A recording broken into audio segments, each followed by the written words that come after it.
исәнмесез. Беләсезме, бар мәҗбүрият, вазифа һәм икенче яктан бар ихтияри, ихтияҗ дигән сүзләр. Татарча бу сүзләрне белүчеләр дә хәзер кимеп барадыр, ләкин бу хәл бар.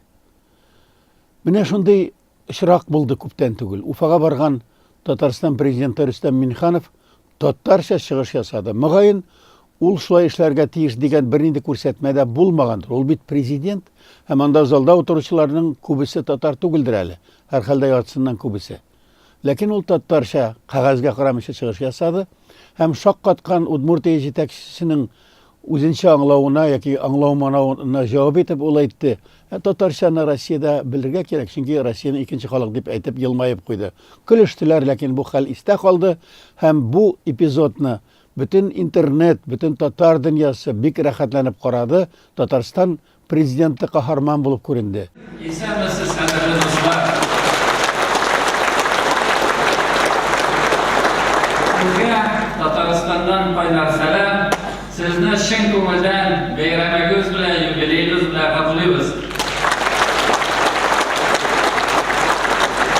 Башкортстан киләчәктә дә гөрләп торыр, безнең халыкларыбыз дус булыр, бергә эшләргә, яшәргә насыйп булсын. Рәхмәт сезгә. Монда килгәндә ниндидер бүләк кирәк, истә кала торган. Мәйдан берәр бүләк табыгыз әле. Акмулла коябыз, Акмулланың рәсемен тапты. Без аны сезгә бүләк итәбез. Рәхмәт сезгә, бәйрәм. Ә бит Рөстәм Миңнехановны бу адымга беркем дә мәҗбүр итмәгән. Хәтта кайбер даирәләр аны бәлки хупламаска да мөмкин, ләкин Уфага барып, анда 1 миллионнан артык татарның яшәгәнен истә тотып, һәм күршеләрнең дустанә аралашырга хакы булганын хәтерендә тотып, татарча чыгыш ясый һәм үзенең кыюлык һәм туган телен белү үрнәген күрсәтә һәм бу эз калдыра. Бер тин өстәмә чыгым да таләп ителмәгән һәм бернинди указлар, дәүләт программалары тарафыннан ныгытылмаган, кушылмаган гамәл бу. Һәм ул истә кала монда һәм аның файдасы да була. Шундый ук тагын бер вакыйга булды. Татарстанның министрлар кабинетында ике теллекне үтәү буенча киңәшмә үтте. Шунда президент аппараты җитәкчесе Әсхат Сәфәров та, премьер-министр урынбасары һәм Милли шура рәисе Васил Шайхразиев та әйттеләр: ни өчен бу канун үтәлми, ни өчен кайбер районнарда татарча язулар юк, ни өчен Казанның үзендә татарча язулар юк. Һәм бу турыда Яңа гасыр үзенең репортажында ачык итеп күрсәтте. Фәлән министрлар татарча интервью бирә, фәләннәре ипитозык белсә дә әзерлексез интервью бирә алмыйлар, ә менә булары дип исемнәрен һәм яктышырларын күрсәтеп, бөтенләй җавап бирмиләр, сөйләшмиләр, һәм алар бит татар фамилиялы татар кешеләре. Менә шулай итеп, ягъни монда хөкүмәт вәкилләренең дә, телевидение вәкилләренең дә бернинди мәҗбүрияте юк, үз ихтиярлары белән үзләренең күңеле кушканга эшләгәннәр, һәм бу адымда зур резонанс уятты. Менә шундый вакыйгалар булган вакытта милли хәрәкәттә, сәяси гамәлләрдә нәтиҗә була. Менә шундый эшләр әлбәттә татар матбугатында да очрап тора. Президентлар дигәннән беркем кушмаса да әйтеп китим әле. Казакстан президенты Нурсултан Назарбаевның вазифасыннан китүе турында. Аннан да өстәрәк кем генә инде Назарбаевка Алла гына куша ала, ләкин үз теләге белән 28 ел эшләгәч президентлыктан китәм дигән һәм хәстәрләп куйган үзенә вазифада бар, иминлек советын җитәкли, һәм партияда җитәкли, һәм үзенең вазифаларында бирә, һәм хәтта эшеннән китерергә берничә ай калгач Казакстан халкының минималь эш хакын 1,5 тапкыр арттырып та куйганнан. Хөкүмәткә дә яңа бурычлар куйган. Моны кем кушкан? Беркем дә кушмаган. Ул үзе белә.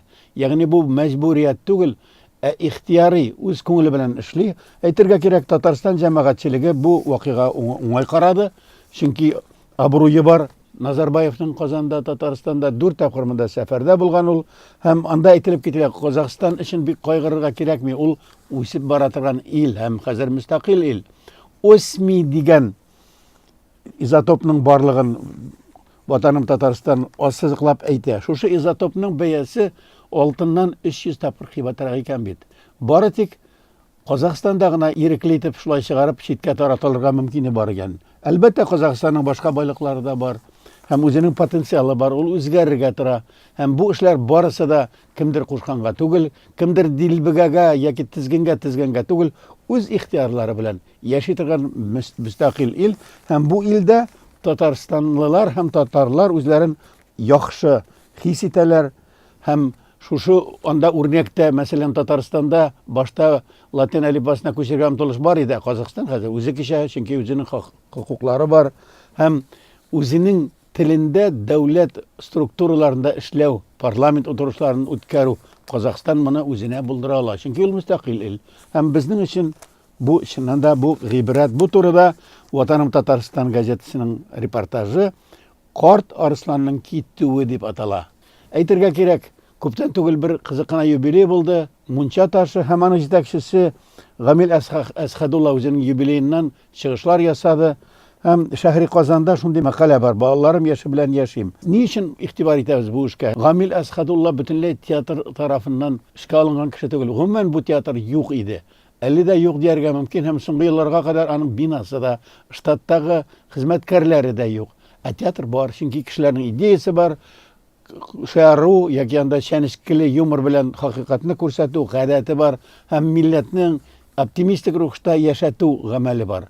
Берни дәүләт программаларда юк. Мөгаен тыйган булырлар иде, бәлки тыйганнар да, ләкин хәзер президент биргән автобуслары бар, үзләренең репетиция өчен биналары бар, һәм үзләренә кирәк акчаны үзләре чыгыш ясап табалар. Менә 30 ел инде Мунча ташы бар. Менә шундый гамәлләр булганда гына милләт яши ала.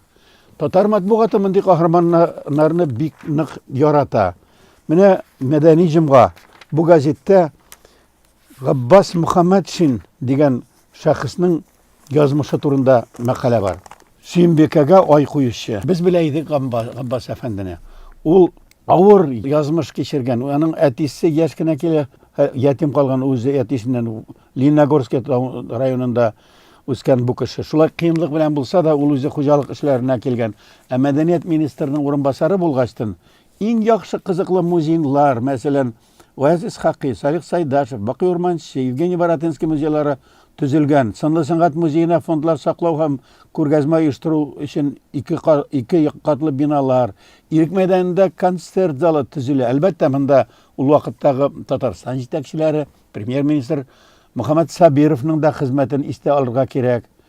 Киров урамындагы элекке Пишән базары, Тукай урамындагы Солтан мәчетләренең юк ителгән манаралары яңадан торгызыла. Арчада, Балтачта, Кукмарада һәм башка район авылларда милли архитектуралары булган тарихи һәйкәлләр исәбенә кертелгән барлык иске агач мәчетләр дә төзекләндерә, манараларына ай куела. Нәрсә белән истә калды үзенең тормышында күптән түгел вафат булган Габбас Мөхәммәтшин. Ул Сөембикә манарасына ай куйды. 18 елда куелган улай.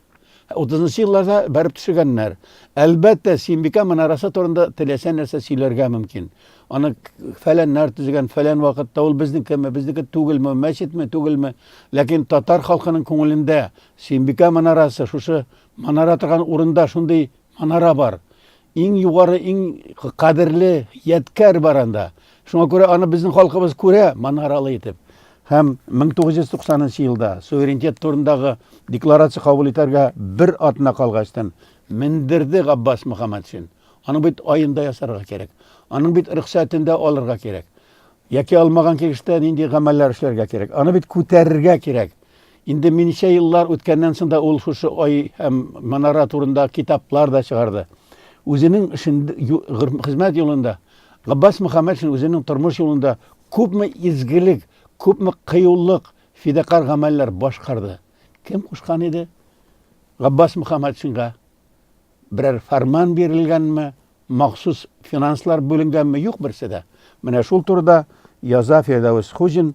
Мондый ихтияҗның һәр вакыт булуы турында искә төшеп тора безнең милли чараларыбыз. Күптән түгел Казанда авыл эшкуарларының махсус зур чираттагы җыены булды. Казанга килгән авыл эшкуарлары үзләренең хуҗалыклары эшләрендә генә түгел, ә милләт турында да кайгырттылар. Әлбәттә, Миниханов әйтмешли, эшмәкәр кем ул? Ул хөкүмәттән көтми, үзенә ышана, үзенең якыннарын туйдыра, эш белән тәэмин итә торган кеше. Бөтен илләрнең терәге урта класста. Шуңа күрә эшмәкәрләр кирәк. Димәк, урта класслар, улар кулак түгел, Алар үзләре теләкләре белән яшиләр, тамакларын туйдыралар һәм милләтне яшәтәләр. Менә шундый хәлләр, менә шундый шәхесләр булганда гына милләт тә булачак һәм һичшиксез милләтебезнең стратегиясе саклануга тәэмин итәчәк. Ахырда моңсурак бер факт әйтәсе килә. 21 мартта чираттагы бер юбилей булды. Юбилей дә түгел инде. 1992 елның 21 мартында Татарстан мөстәкыйльлегендә ныгытылган тезисны раслый торган референдум үтте. Шушы референдум нигезендә конституция кабул ителде. Чак кына соңрак Россия белән уртак килешүдә төзелде. Быел бу чараны Татар иҗтимагый үзәге вәкилләре Тинчурин бакчасында митинг белән каршыладылар, 50ләп кеше килгән диделәр. Ләкин махсус күрсәтмә, махсус өндәмә, рөхсәт булмагач, шушы карт ветераннардан башка суверенитетны ныгыткан референдум, әле дә кешене югалтмаган референдумны искә төшүче булмады. Татар гәзитләре арасында да, башка матбугатта да менә шулай бик җиңел генә онытыла торган хәлләр була. Шуңа күрә бу гыйбрәт булырга тиеш. Беркем дә кушмас, син кеше бул, син яшә дип, ләкин безгә шулай яшәргә һәм калырга туры килә бит. Хәзергә сау булыгыз.